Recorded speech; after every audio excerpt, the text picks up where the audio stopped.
nekada je pitanje bilo kako doći u Kanadu.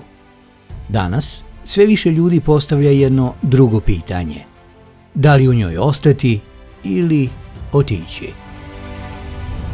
I came in 1972. I'm now almost sorry for this country. I'm glad I'm 92. Kada su pre nekoliko decenija ljudi dolazili u Kanadu, nisu dolazili u gotov sistem. Dolazili su u zemlju koja je bila u pokretu, u ekonomiju koja se širila i društvo koje se tek formiralo. I upravo u tom rastu nalazila se najvažnija stvar koju je taj sistem mogao da ponudi. Mogućnost da se raste zajedno sa njim. Prior to 2000, they were building smaller homes, smaller townhouses. You talk to people and go, what was their goal? Their goal was to save up, buy a house, and then you go, what's your next goal? Pay off the house. Dok je rasla Kanada, rasli su i ljudi u njoj. Taj rast nije bio apstraktan, bio je ličan. Video se u poslu, u plati, u kući koja se kupuje, u porodici koja se stvara. Postajao je jasan osjećaj kretanja, ne nužno brzog, ali sigurnog. I možda najvažnije, postojao je osjećaj prostora. Prostora da napraviš grešku, prostora da pokušaš ponovo, prostora da se pomeriš unapred. My mom started out in the housing market in the mid-1970s. And back then, the typical 25-year-old would have had to work 5 years of full-time work to save a 20% down payment on an average-priced home. Politika je u tom vremenu bila gotovo neprimetna. Postojala je, ali nije dominirala. Nije ulazila u svakodnevni život. Sistem je funkcionisao u pozadini, dok su ljudi živeli i gradili svoje živote. I sve dok je davao rezultate, poverenje je bilo prirodno.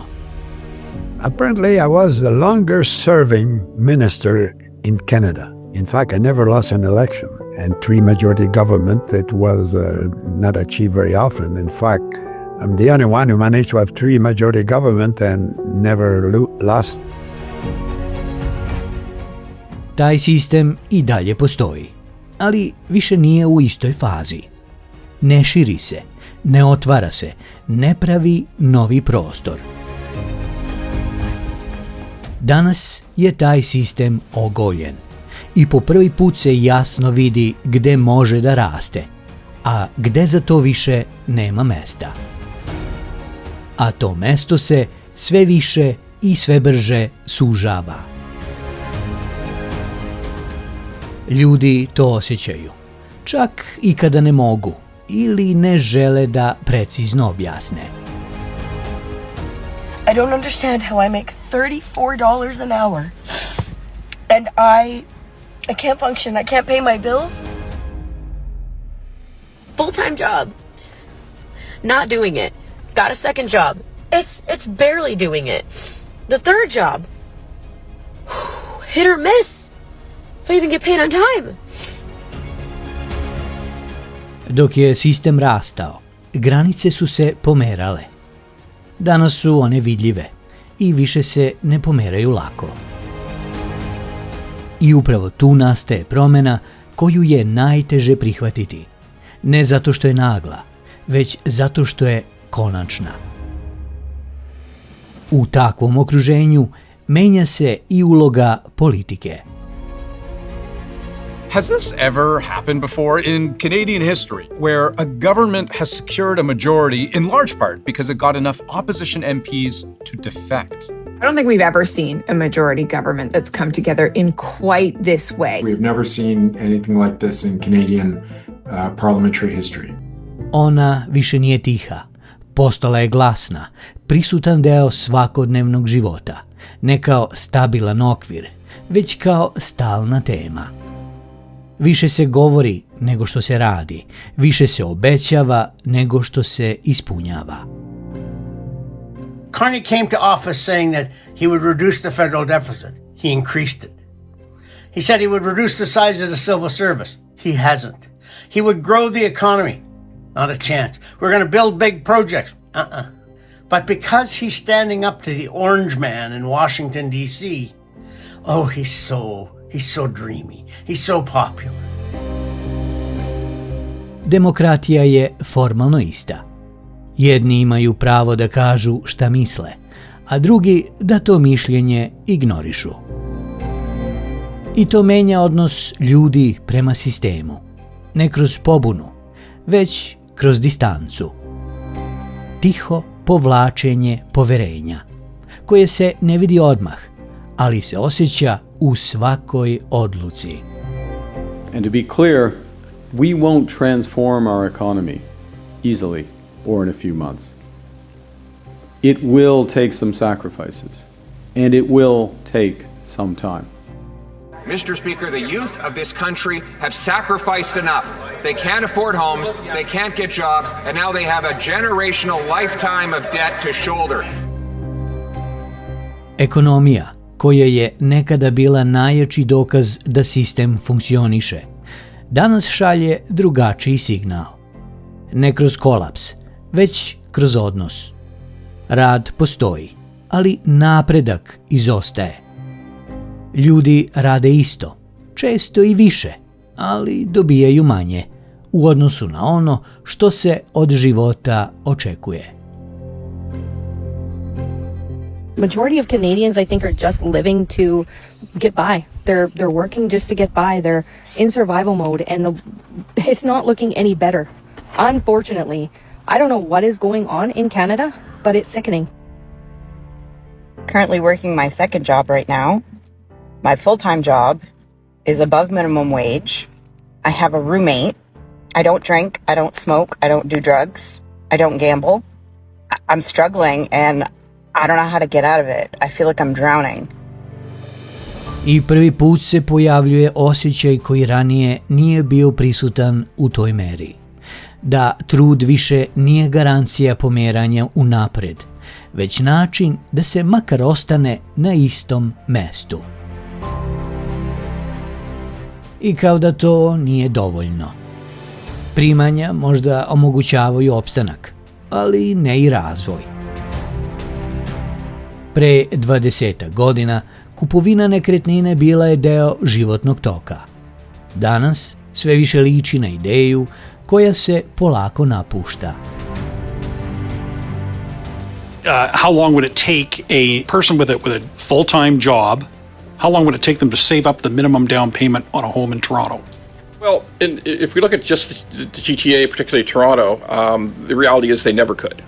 Even if you could, would you be able to qualify for the mortgage? No.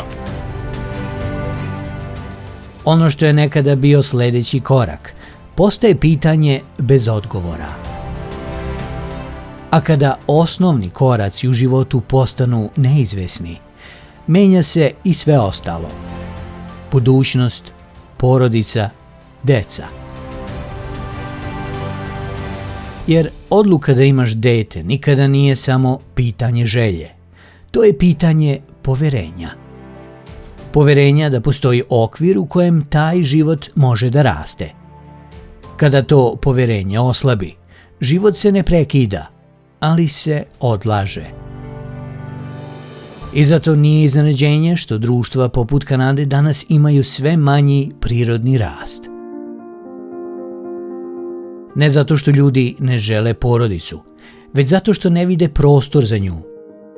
Ljudi ne odustaju od života, odustaju od ideje da ga grade tamo gde ne vide mesto za sebe. Some new data from Statistics Canada shows a sharp decline in fertility rates.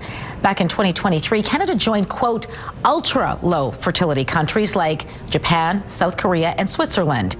It's incredibly expensive to raise a child from 0 to 18. And increasingly, right, we're spending money on our children well into their 20s to help them get through any kind of training or even just getting into the labor market. Being a youngish millennial in the Toronto area, I hear it all the time. I'd love to be a parent, but I can just barely afford to take care of myself. I know for many people the solution is, well, just move then, move to Calgary, move to another province. Easier said than done. With long-term friendships, aging parents, familiarity with the area, maybe for many the idea of having a family just isn't what the future holds. U isto vreme, sistem pokušava da održi dinamiku kroz rast stanovništva.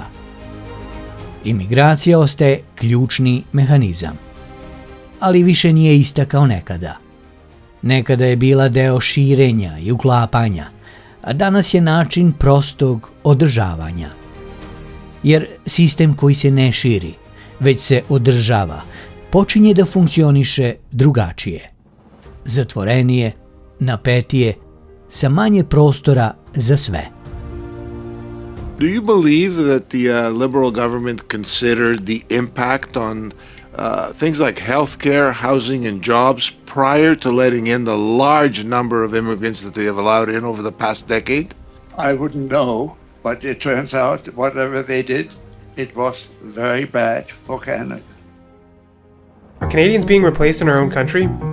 To support the aging baby boomer cohort, politicians have turned to mass immigration to supplement population growth. This isn't a conspiracy theory, this is reality. For the large majority of our history, most immigrants came from just a few sources: the British Isles and the United States, countries that are culturally, linguistically, and ethnically similar to our own. But starting in the early 2000s, this started to change. The major sources for immigration became China, the Philippines, and India, countries that are culturally, linguistically, and ethnically very different from Canada.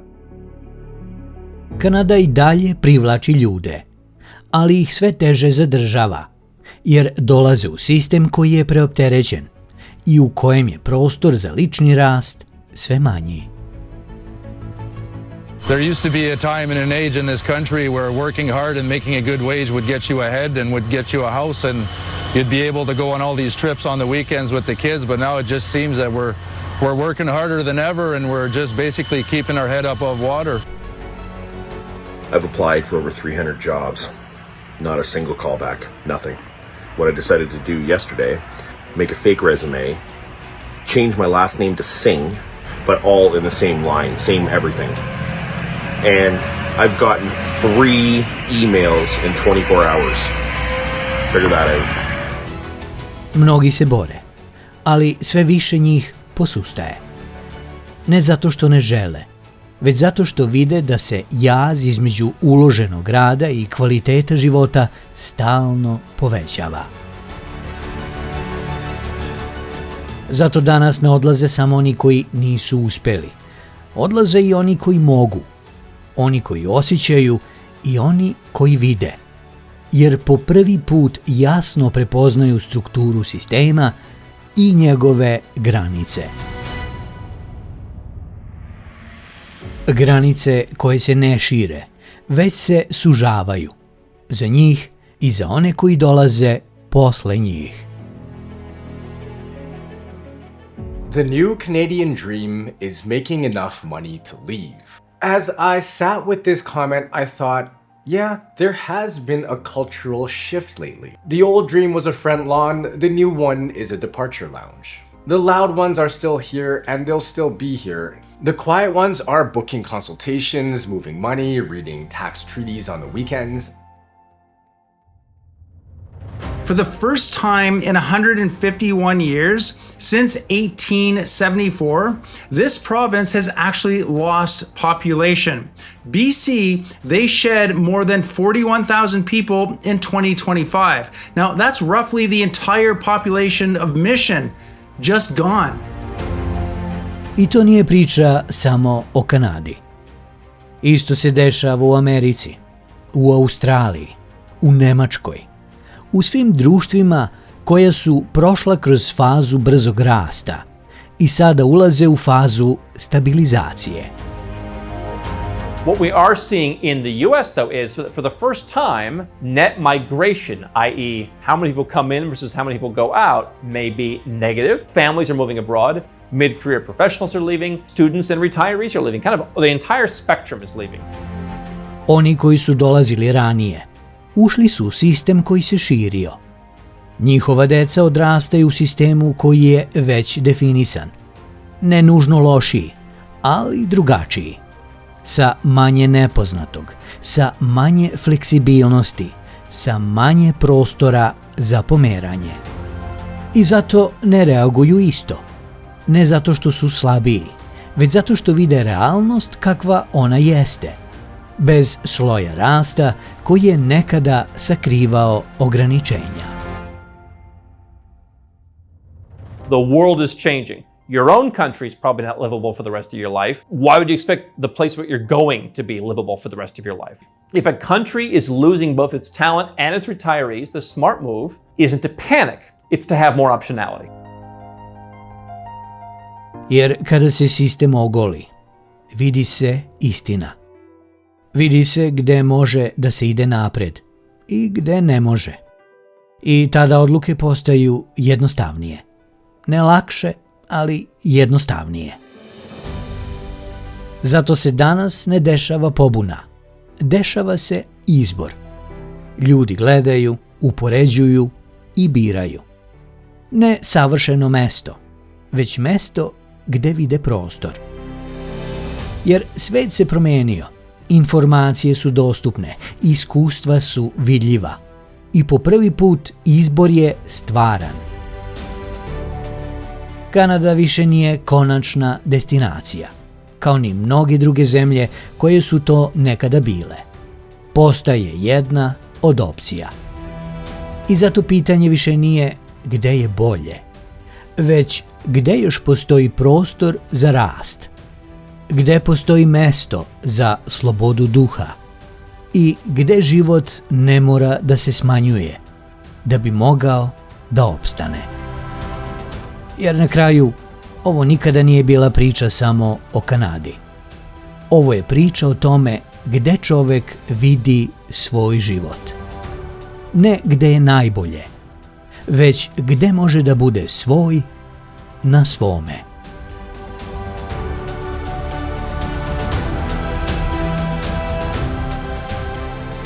Hvala vam što ste pogledali ovaj video. Ako mislite da vredi, podelite ga i napišite kako vi vidite ovu priču. Do sljedećeg puta, sve najbolje.